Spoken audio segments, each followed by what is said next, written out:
आज बात करते हैं दुनिया की एक सबसे महान और सबसे रहस्यमयी प्राचीन सभ्यताओं की। सोचिए जरा, एक ऐसी दुनिया जो हजारों सालों तक बस समय की परतों के नीचे दबी रही। तो चलिए, आज हम मिलकर पड़ताल करते हैं सिंधु घाटी सभ्यता की कहानी की। सबसे पहले तो इसके आकार को समझने की कोशिश करते हैं। ये सभ्यता लगभग 20 लाख वर्ग किलोमीटर के विशाल क्षेत्र में फैली हुई थी। सोचिए, ये सिर्फ एक आंकड़ा नहीं है, ये एक बहुत बड़े साम्राज्य का पैमाना है जिसने दक्षिण एशिया के एक बहुत बड़े हिस्से को कवर किया था। अच्छा, इसको थोड़ा और बेहतर तरीके से समझते हैं। मिस्र और मेसोपोटामिया की महान सभ्यताओं के बारे में तो सबने सुना है ना? सिंधु घाटी सभ्यता का जो इलाका था वो इन दोनों को मिलाने के बाद भी उससे भी बड़ा था। जी हाँ, अपने समय में ये दुनिया की सबसे बड़ी सभ्यता थी। तो एक बहुत बड़ा सवाल खड़ा होता है ना, कि इतनी विशाल, इतनी उन्नत सभ्यता जो अपने समय की सबसे बड़ी थी, वो आखिर हजारों सालों तक इतिहास के पन्नों से गुमनाम कैसे रही, कैसे गायब हो गई? यही वो रहस्य है जिसकी तह तक हम आज जाएंगे। तो चलिए पहले ये जानते हैं कि ये भूली हुई दुनिया मिली कैसे, और इसकी दोबारा खोज की कहानी सच में किसी रोमांचक फिल्म से कम नहीं है। ये कोई एक दिन में नहीं मिली, बल्कि धीरे धीरे टुकड़ों में सामने आई, और जब आई तो इसने इतिहासकारों की सोच को हमेशा हमेशा के लिए बदल कर रख दिया।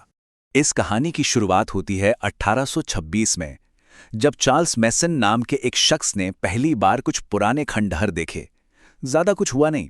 फिर सालों बाद 1856 में जब कराची से लाहौर तक रेलवे लाइन बिछाई जा रही थी, तो इंजीनियरों को अनजाने में हड़प्पा की पक्की हुई ईंटें मिली। लेकिन असली मोड़ आया 1921 में, जब दयाराम साहनी के नेतृत्व में एक प्रॉपर सिस्टमैटिक खुदाई शुरू हुई, और तब जाकर एक पूरी की पूरी भूली हुई सभ्यता दुनिया के सामने आ गई। और जब ये दुनिया सामने आई ना, तो इसने खोजकर्ताओं को सचमुच चौंका दिया। और सबसे ज्यादा हैरान करने वाली चीज थी इनके शहर। ये सिर्फ बस्तियां नहीं थी, नहीं, ये तो अपने समय से सदियों आगे की इंजीनियरिंग के बेमिसाल नमूने थे। मतलब इन शहरों की प्लानिंग इतनी जबरदस्त थी कि आप सोच भी नहीं सकते। सड़कें एक दूसरे को बिल्कुल 90 डिग्री यानी कि समकोण पर काटती थीं। इससे पूरा शहर एकदम सही चौकोर ब्लॉक्स में बंट जाता था, बिल्कुल आज के मॉडर्न शहरों की तरह। और ये सिस्टम क्या छोटा क्या बड़ा, हर सिंधु शहर में देखने को मिला। अच्छा, अब जरा ये सुनिए कि वो कितने एडवांस थे। पहली बात, वो एक ही साइज की पकी हुई ईंटों का इस्तेमाल करते थे। सोचिए, उस जमाने में स्टैंडर्डाइजेशन। फिर उनके पास ढकी हुई नालियों का एक कमाल का ड्रेनेज सिस्टम था। ये उस समय के लिए किसी चमत्कार से कम नहीं था। हर शहर के 2 हिस्से थे, एक ऊंचा किला और एक निचला शहर।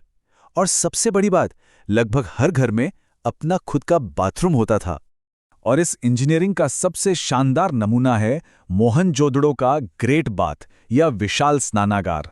ये ईंटों से बनी एक बहुत ही खूबसूरत रचना है, और कमाल की बात यह है कि पूरी तरह से वाटरप्रूफ थी।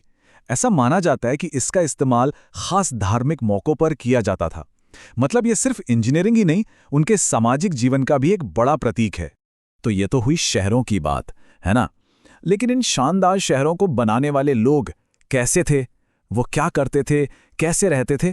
चलिए अब जरा उन लोगों की जिंदगी में झांकते हैं।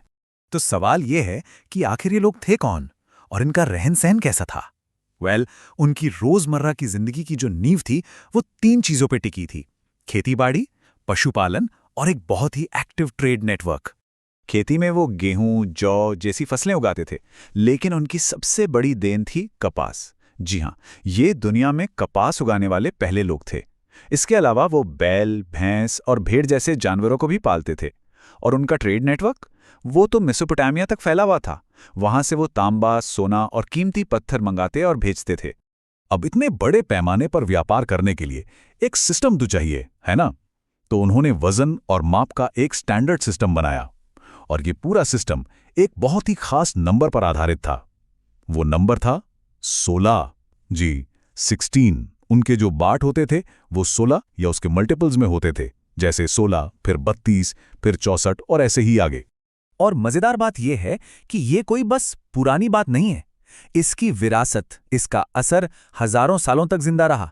अरे, कुछ समय पहले तक भारतीय रुपए में 16 आने होते थे। ये वही 16 का सिस्टम है जो सीधे सिंधु घाटी से चला आ रहा था। जरा सोचिए, एक आइडिया जो 4000 साल से भी ज्यादा जिंदा रहा। कमाल है ना?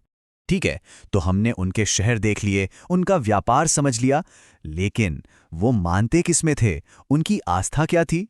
अब हम उस हिस्से में आ रहे हैं जहां सिंधु घाटी के सबसे गहरे रहस्य छिपे हैं, उनकी कलाकृतियों और उनकी मोहरों में।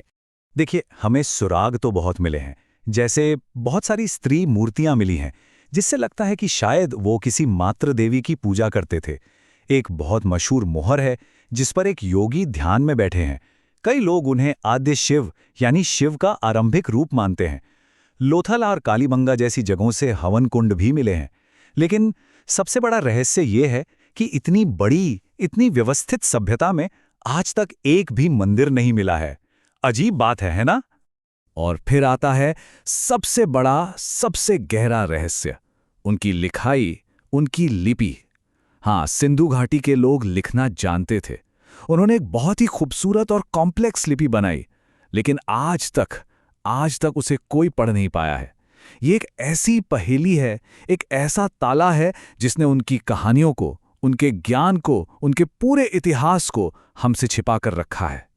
हर कहानी का एक अंत होता है, और सिंधु घाटी की कहानी का अंत भी उतना ही रहस्यमयी है जितनी इसकी शुरुआत थी। लगभग 1900 ईसा पूर्व के आसपास ये महान सभ्यता धीरे धीरे खत्म होने लगी, शहर वीरान होने लगे। पर क्यों? देखिए, ये समझना बहुत जरूरी है कि ये सब कुछ एक रात में नहीं हुआ। किसी एक घटना ने इसे खत्म नहीं किया।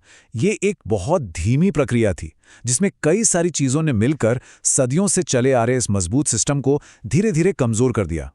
अब इसके खत्म होने को लेकर कई थ्योरीज हैं। कुछ स्कॉलर्स कहते हैं कि शायद भयंकर बाढ़ आई होगी, क्योंकि पूरी सभ्यता नदियों के किनारे ही तो बसी थी। कुछ का मानना है कि क्लाइमेट चेंज हुआ और सूखा पड़ने लगा।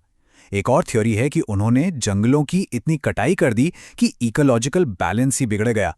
और हाँ, कुछ लोग किसी बाहरी हमले या लोगों के माइग्रेशन की बात भी करते हैं।